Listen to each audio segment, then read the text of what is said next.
but I could see that I was in for a lot of surprises. The palm trees had only been the beginning.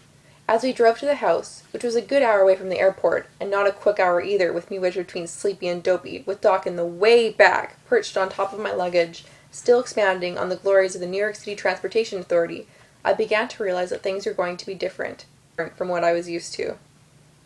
And not just because I was living on the opposite side of the continent. Not just because everywhere I looked I saw things I'd never seen back in New York. Roadside stands advertising artichokes or pomegranates, 12 for $1, field after field of grapevines, twisting and twisting around wooden arbors, groves of lemon and avocado trees, lush green vegetation I couldn't even identify, and arcing above it all, a sky so blue, so vast, that a hot air balloon I saw floating through it looked impossibly small. There was the ocean, too, bursting so suddenly into view that at first I didn't recognize it, thinking it was just another field. But then I noticed that this field was sparkling, reflecting the sun, flashing little Morse code SOSs at me. The light was so bright it was hard to look at without sunglasses. But there it was, the Pacific Ocean. Huge, stretching almost as wide as the sky, a living, writhing thing, pushing up against a comma-shaped strip of white beach. Being from New York, my glimpses of the ocean, at least the kind with the beach, had been few and far between. I couldn't help gasping when I saw it. And when I gasped, everybody stopped talking, except for Sleepy, who was, of course, asleep. "What?" my mother asked, alarmed. "What is it?" "Nothing," I said. I was embarrassed. Obviously these people were used to seeing the ocean. They were going to think I was some kind of freak, that I was getting so excited about it. "Just the ocean." "Oh," my mother said. "Yes. Isn't it beautiful?" Dopey went, "Good curl on those waves. Might have to hit the beach before dinner." "Not," his father said, "until you finish that term paper." "Aw, Dad!" This prompted my mother to launch into a long and detailed account of the school in which I was being sent, the same one Sleepy, Dopey, and Doc attended. The school, named after a Spanish guy who came over in the 1700s and forced Native Americans already living here to practice Christianity instead of their own religion, was actually a huge adobe mission that attracted 20,000 tourists a year or something. I wasn't really listening to my mother. My interest in school has always been pretty much zero. The whole reason I hadn't been able to move out to California before Christmas was that there had been no space for me at the mission school, and I'd been forced to wait until second semester started before anything opened up. I hadn't minded. I'd gotten to live with my grandmother for a few months, which hadn't been bad at all. My grandmother, besides being a really excellent criminal attorney, is an awesome cook. I was still sort of distracted by the ocean, which had disappeared behind some hills. I was craning my neck, hoping for another glimpse, when it hit me. I went, "Wait a minute. When was the school built?" "The 18th century," Doc replied.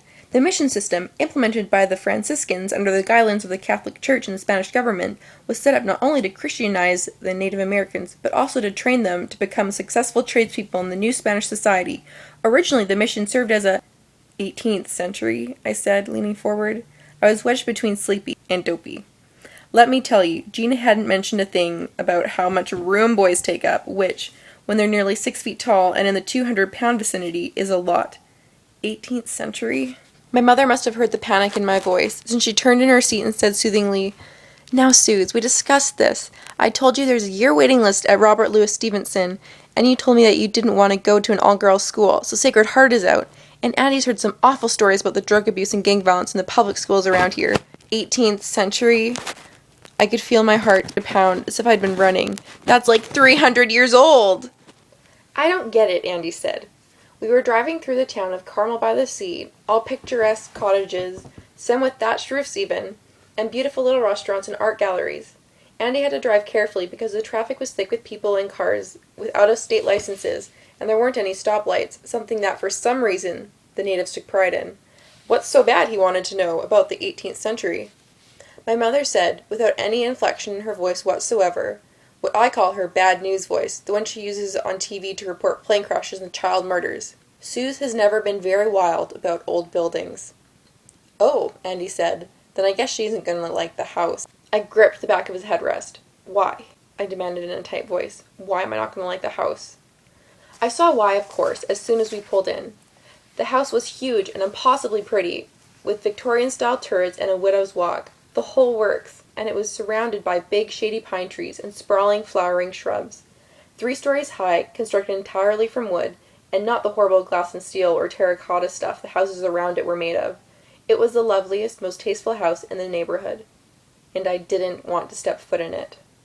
I knew when I'd agreed to move with my mom to California that I'd be in for lots of changes. The roadside artichokes, the lemon groves, the ocean.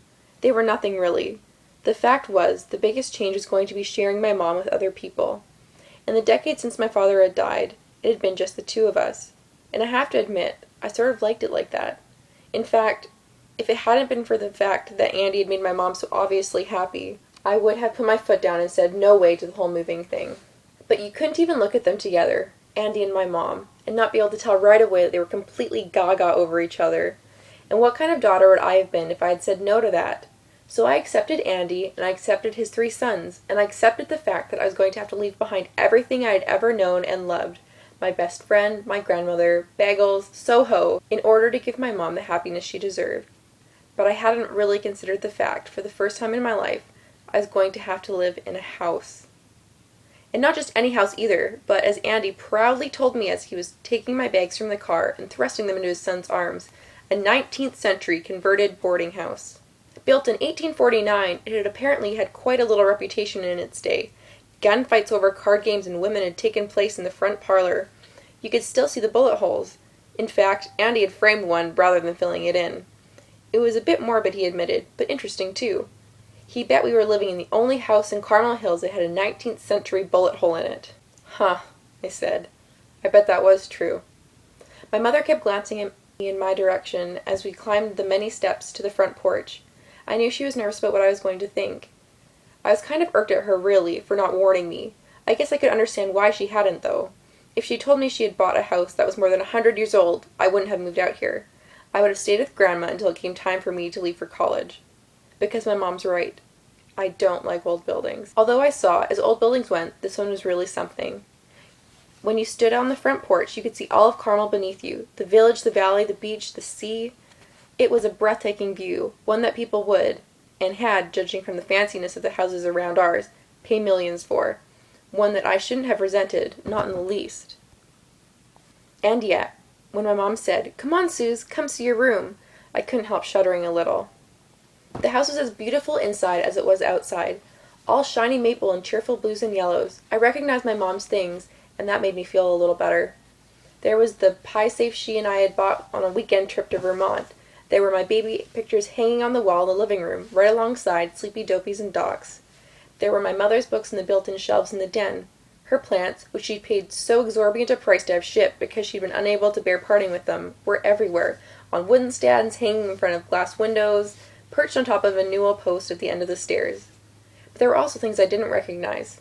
A sleek white computer sitting on the desk where my mother used to write out checks to pay the bills. Surfboards leaning up against a wall by the door to the garage. A huge, slobbery dog who seemed to think that I was harboring food in my pockets since he kept thrusting his big wet nose into them.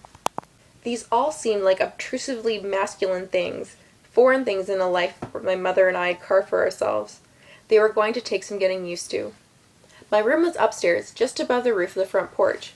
My mother had been going on nervously for almost the entire trip from the airport about the window seat that Annie had installed in the bay window.